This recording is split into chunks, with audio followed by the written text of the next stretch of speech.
Hello guys, দেখুন এখন সকাল 7টা। কি পরিমাণ বৃষ্টি হয়েছে, পানি বেঁধে আছে রাস্তায়। ঢাকা শহরের এই অবস্থা, 1 ঘন্টা বৃষ্টি হলেই প্রচুর পরিমাণ পানি বেঁধে যায় রাস্তায়। আমাদের ঢাকা শহর বৃষ্টি হলে এমন কোনো দিন ডুবে না, এটা আমরা বলতে পারি না। কারণ ঢাকা শহরের ড্রেনগুলো অনেক ময়লা থাকে, যার জন্য পানিগুলো ঠিকমতো পাস করতে পারে না, যার জন্য রাস্তাগুলো ডুবে যায়। তো আমরা আসলে এই দুর্ভিক্ষের ভিতরে সারা জীবন বসবাস করতেছি। বৃষ্টি হলেই ডুবে যাই, এর ভিতরে আমরা বসবাস করি। আমাদের দেশে অনেক সরকার আসে, সিটি কর্পোরেশনের অনেক লোক আসে, বড় বড় দায়িত্ব পালন করতে আসে, কিন্তু কাজ করে না। হাজার হাজার কোটি টাকা এখানে বাজেট হয়, কিন্তু ঠিকমতো ড্রেনগুলো পরিষ্কার করে না, যার জন্য আমাদের ঢাকা শহরটা বৃষ্টি হলে তলা যায়।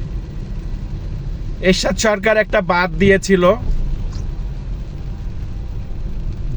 যদি এই বাঁধটা না দিত তাহলে মিরপুর হয়তো আরো 2 গলা পানি থাকতো। তো সেই বাঁধের জন্য আমরা একটু মুক্তি পেয়েছি। আমাদের আরো কাজ করার দরকার। আমি সরকারকে দৃষ্টি আকর্ষণ করে বলছি, আমাদের ঢাকা শহর ডুবে যায়, এটার জন্য একটা ব্যবস্থা করুন। এত ময়লা ফেলা, এটার জন্য একটা ব্যবস্থা করুন। ড্রেনের মধ্যে এত পরিমাণ ময়লা জমা হয়, এটার জন্য একটা ব্যবস্থা করুন। আমরা খুবই বিপদে আছি, আসলে আমরা বিপদে আছি। আপনারা যদি একটু সুনজর ভাবে দেখেন তাহলে আমরা ভালো থাকতে পারি।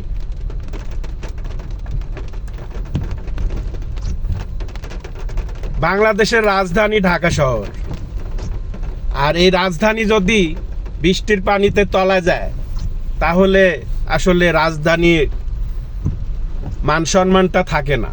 সারা পৃথিবী দেখে আমাদের এই ঢাকা শহর রাজধানী। তো আমরা যদি সবাই একটু সতর্ক থাকি, সবাই যদি একটু পরিষ্কারভাবে থাকি বা রাস্তায় ময়লা না ফেলাই, তাহলে আমাদের রাস্তাটা ডুববে না, ময়লা জমা হবে না।